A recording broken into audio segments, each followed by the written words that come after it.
What's going on? I asked, glancing at their smug faces surrounding me. My in-laws exchanged knowing looks as if they had meticulously rehearsed this moment. Finally, one of them spoke, in an almost mocking tone. "We need to talk." I took a deep breath, remaining calm. "Fine, I'm listening." My husband, Edgar, let out a heavy sigh, not daring to look me in the eye. "I sold the house to my parents," he announced with a deliberate pause, "and I think we should get a divorce." My in-laws exchanged triumphant glances, as if they had won a silent battle. Without hesitation, I pulled out the already signed divorce papers, left my ring on the table and said calmly, "Then I suppose I'm leaving?" They had no idea the hell that was about to rain down on them.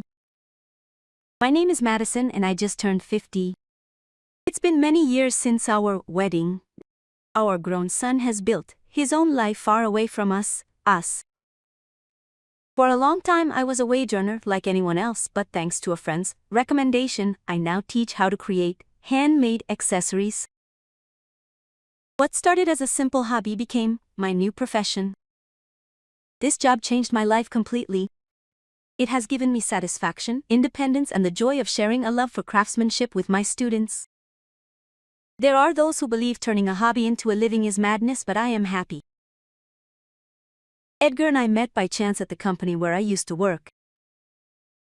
He was at a client company, and between work meetings and social events, our relationship grew closer until we decided to marry for love. 3 years later, our son was born, a strong boy full of energy. Over time, he became a successful man, a graduate of a prestigious university, with a stable life and a happy marriage. But while he thrived, the relationship between Edgar and me deteriorated. My husband changed. That attentive and affectionate man became demanding, treating me as if I were just his servant. His whims and demands grew every day until they became unbearable.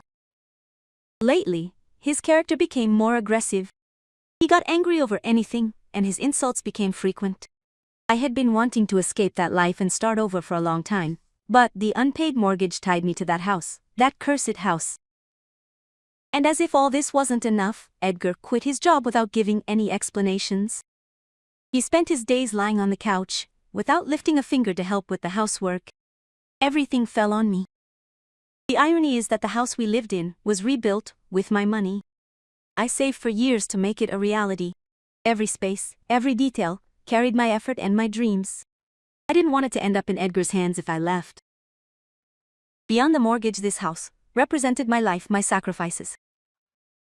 I invested every peso in its construction, and although Edgar gave his opinion on the design at first, I was the one who paid every cent. But instead of sharing my enthusiasm, he just complained. "It's a waste of money," he would say, with annoyance. "Unnecessary nonsense." I ignored his comments and moved forward with my project. Over time, he stopped talking to me, choosing childish behavior to bother me. I wondered how much longer I could endure that situation.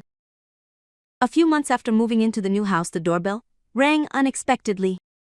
I got up to answer, but Edgar rushed to open the door as if he already knew who it was. Laughter and cheerful voices filled the entrance. When the living room door opened, I came face to face with my in-laws, Bradley and Emerson. From the start, my relationship with them was tense. When Edgar and I announced our engagement, they looked down on me for not belonging to their social class. Even on our wedding day, their attitude remained cold and distant after the marriage. Their intrusion into our lives did not cease, and every encounter with them made me wonder how to deal with the situation. When I thought things had finally calmed down, there they were, again standing in my living room with superior smiles. I took a deep breath and prepared myself for what was to come. I felt a slight tension in the air, but they walked past me without a word, ignoring me on purpose and bumping my shoulder. They walked through the house, marveling at every corner, expressing their envy at the size of the kitchen. Edgar bragged about it proudly, showing them every detail as if it were his greatest achievement. Upon returning, their faces reflected satisfaction.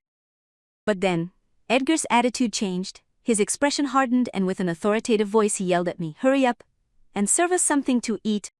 I felt overwhelmed, but I rushed to attend to them. However, his parents barely touched what I served and murmured with contempt, "Is this the best you can offer?" Bradley let out with disdain. They finished eating quickly and without even looking at me. Bradley commented, "The house is very nice." But their interest wasn't in what I had prepared, but in the construction and design. Then Edgar, with a wide smile, dropped the bombshell. "It would be a great idea if my parents came to live here.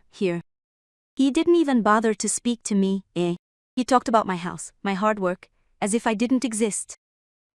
His parents nodded enthusiastically, and then left, leaving me there watching them walk away, while Edgar said goodbye, with laughs and jokes. It had been a long time since I'd seen him so happy. From that day on, their visits became constant. First they came a couple of times a month, then several times a week until they practically became daily visits. Their criticism never ceased, and Edgar not only didn't stop them, but joined in as each day passed. It was more evident that they blamed me for everything, that I didn't listen, that I made our son suffer, that the house was neglected. Their complaints seemed to have no end. Even with all this, I never dared to raise my voice. I just limited myself to murmuring apologies, as if that would calm the situation. But the last straw came when my in-laws started coming over. Even when I wasn't there, they would show up with Edgar and leave traces of their presence all over the house. Beer cans, empty bottles, alcohol stains on the new carpet. The smell of liquor permeated every corner of my home. And no matter how much I complained, Edgar just shrugged. The worst part was that even though he didn't contribute a penny to the house, he always had something to complain about. To make matters worse, I discovered he was gambling. Among the piles of trash they left, I found used betting slips, proof that the money I worked so hard for ended up wasted. "The losses are heavy, Edgar," I confronted him one night. "Especially when what you're betting is what I earn with my work." He just gave me an indifferent look. A month went by like that, with my in-laws slowly taking over the space. I noticed they started coming just when I wasn't there. One day, I returned earlier than expected and found them comfortably settled in the living room. "Can I know what you are doing here?" I asked with anger pulsing in my voice. They looked at each other and one of them answered mockingly, "Nee. Oh, don't be like that, dear. We're just visiting, since you're never here." Their words were loaded with venom, but more than making me angry, they opened my eyes. To them, I was a nuisance. Edgar and his parents didn't want me there, and instead of letting myself be carried away by anger, I knew it was time to make a plan. But then, something strange happened. On one of those days I wasn't supposed to be there, I found them home again, crossed my arms and said, ironically, "Well, what a surprise. Seems like you only come when I'm not here." They ignored my comment and walked in brazenly. Edgar greeted them with a smile and they immediately started checking the house, going through the kitchen, the bathrooms, inspecting every corner with special attention. I noticed them whispering to each other, exchanging looks of satisfaction. When they left, I approached Edgar. "What was all that about?" He just shrugged his shoulders. "It's none of your business," he replied dismissively. But his attitude gave him away. He was up to something. I knew he was trying to manipulate me, but I couldn't figure out what he had in mind. All I could do was stay alert. Then, one afternoon coming home from work, I saw a huge moving truck parked in front of the house. On its sides it carried the logo of a company called Moving Center. Stomach churned. Edgar was outside, talking to the movers. When our eyes met, he pretended not to see me and quickly went inside the house. But the worst was when I saw my in-laws arrive. They greeted me with a cynical smile before following Edgar inside. A bad feeling ran through my body. I followed them inside and froze. The interior of my house had completely changed. My furniture had disappeared. In its place were my in-laws' old and dated armchairs set up as if they already lived there. I sat on the sofa, feeling the weight of their gazes on me. They settled around me, smiling smugly. It was at that moment I knew none of this was a coincidence. They had planned this from the start. But if they thought I was going to stand by idly, they were very wrong. I decided to wait in silence and see how events unfolded. Finally, one of my in-laws spoke in a tone that almost seemed to enjoy the moment. "We need to talk." I braced myself, faking calm. "What is it about?" Edgar let out a long sigh, avoiding my gaze. "I sold the house to my parents," he confessed, and as if waiting for a reaction from me, he added, and I think it's best if we get a divorce." His parents nodded with satisfaction, their mocking smiles making it clear they had planned this together. But I didn't flinch. I had suspected it for a long time. Without saying another word, I took the divorce papers, signed them immediately, and placed my wedding ring on the table. "Then, I'm moving out," I declared, without hesitation. I knew Edgar and his parents had been plotting something for weeks. Their constant visits while I was away, their whispering, their inspections of the house, it all pointed to a plan. I installed security cameras around the house and linked them to my phone. At first, I only watched their daily conversations, but one day, while reviewing the footage, I saw them gleefully celebrating the sale of the house. I wasn't surprised, but it gave me the confirmation I needed. So I took the initiative, with the information I'd gathered, and completed the necessary paperwork to transfer the house's mortgage exclusively to Edgar's name. If they wanted to keep the property, they would have to shoulder its responsibilities too. The monthly mortgage payments, $1,900, had always come from my salary. I knew perfectly well that neither Edgar nor his parents could afford it, and I had no intention of helping them. Free from that toxic relationship, I moved to my new home, a tidy and cozy place with new furniture and none of the negativity that used to surround me. It was the start of a new chapter. On my first day off, I enjoyed the luxury of sleeping without a care. I stayed in bed until noon, ready to take a day just for myself. But then, the doorbell rang persistently. Annoyed, I went to open the door. There were Edgar and his parents. Uninvited. "What are you doing here?" I asked coldly, blocking the entrance.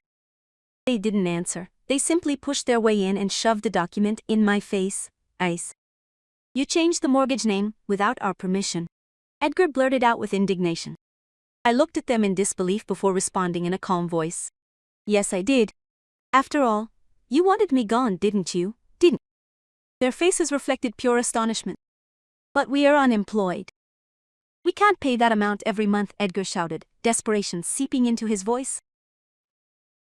"Well, if you don't pay, the interest and fees will pile up," I replied, calmly. "And the bank doesn't care about your situation." Edgar frowned. In disbelief, he grabbed his phone and looked up information online. Upon seeing the reality of his situation, his expression shifted from indignation to pure horror. "What are we going to do?" Darrelly, his mother whispered, her face completely pale. I shrugged my shoulders. "Maybe look for a job? It's time for a new beginning." The panic on their faces was evident. They had no savings, no assets, and Edgar was drowning in gambling debts. They had no way out. Finally, they began to beg. "Please, we've been through so much together." Edgar tried in a voice that sought to sound sincere. I wasn't moved in the slightest. Without another word, I shut the door in his face. They made their choice. Now they can deal with the consequences. Furious, they tried to report me to the police, but the result was the opposite. They were removed from my property. Over time, their financial situation forced them to move to a small apartment on the outskirts of the city. Edgar got a part-time job that he could barely support himself with. Meanwhile, my life went on. I dedicated myself fully to my work, and in my spare time, I launched a handmade crafts blog. To my surprise, it quickly gained popularity and doubled my monthly income. Requests to teach workshops and courses didn't take long to arrive. Marriage was no longer a priority for me. I learned to enjoy my independence and build my own happiness. One day, while organizing my things, I found an old ledger from the first years of my marriage. As I flipped through its pages, memories of the financial difficulties we faced came to mind. With a calm smile, I placed it back on the shelf. I had closed a difficult chapter of my life. Now it was time to write a new one. Please, leave us your comments. We look forward to your opinions and hope you subscribe to the channel. See you in the next video. Thanks for watching until the end.